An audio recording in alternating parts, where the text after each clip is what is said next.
안녕하세요. 저는 경기도 시흥시에 위치한 이웃을 섬기고 다음 세대를 세우는 교회 수인중앙교회 김진 목사입니다. 어느 조용한 숲속에서 토끼가 낮잠을 자다가 도토리 한 알이 콧등에 떨어지자 깜짝 놀라서 뒤도 안 돌아보고 달리기 시작했습니다. 그 모습을 보고 옆에 있던 노루와 사슴도 달리기 시작하고 심지어는 늑대와 여우도 달리기 시작했습니다. 한참을 달리다가 뒤를 돌아보니 그들 뒤에는 사자나 호랑이 같은 사나운 짐승이 보이지 않았습니다.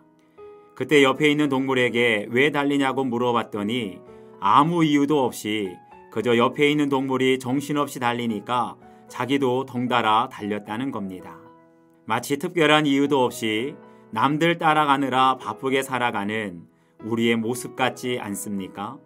남들이 다 주식을 사면 나도 빚내서 주식 사고, 남들이 다 아파트 사면 나도 대출받아서 아파트를 삽니다.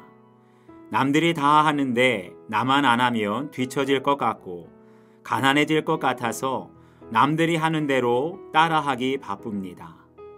그런데 문제는 빚내서 주식을 사고 아파트를 샀는데 혹시나 주식이 떨어지지 않을까, 아파트 값이 떨어지지는 않을까 노심초사 불안해서 잠도 못 자고 신경안정제까지 먹는 사람들이 있다고 합니다.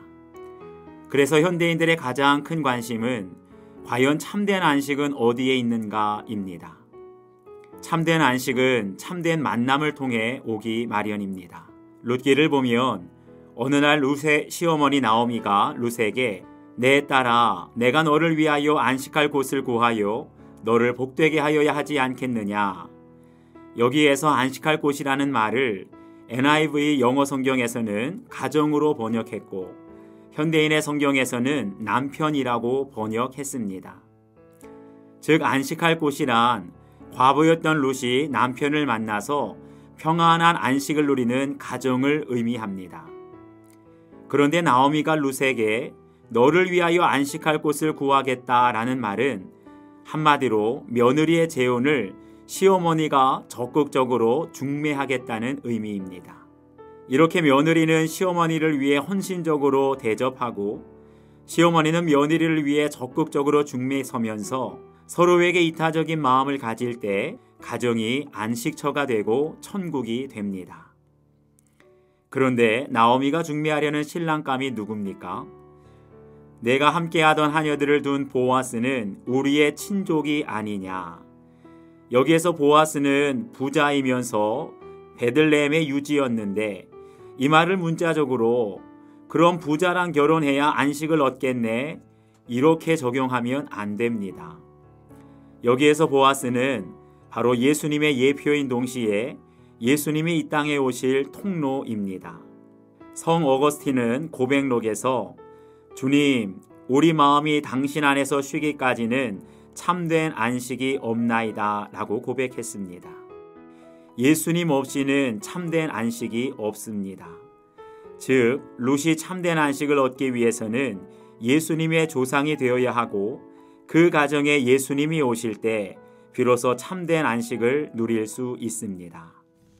저는 성공적인 목회는 교회를 크게 부흥시키는 것으로 알고 항상 큰 교회를 꿈꾸면서 대형교회 목사님들을 성공적인 목회자라고 생각해 왔습니다. 그러다 보니 제 인생의 목적도 성공적인 목회자, 대형교회를 이루는 것이었습니다. 그런데 교회가 성장할수록 화목해지는 것이 아니라 불만과 갈등이 심해지고 제 안에도 평안보다는 불안과 실망감이 커지는 것이었습니다. 몇 년 전부터 구속사적인 말씀 해석의 큐티를 배우고 얼마 전부터는 예수님과 동행하는 삶을 배우면서 한 가지 깨닫게 된 것은 제가 지금까지 예수님을 바라보고 달려온 것이 아니라 목회 성공과 교회 성장만을 바라보고 달려왔다는 것을 깨닫게 되었습니다.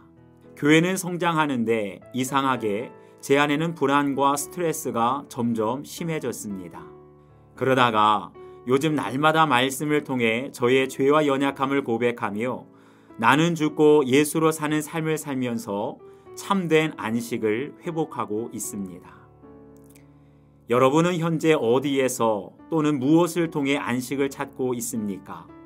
돈입니까? 성공입니까? 자녀입니까? 아니면 나는 죽고 예수로 사는 십자가입니까? 저는 경기도 시흥시에 위치한 수인중앙교회 김진 목사였습니다.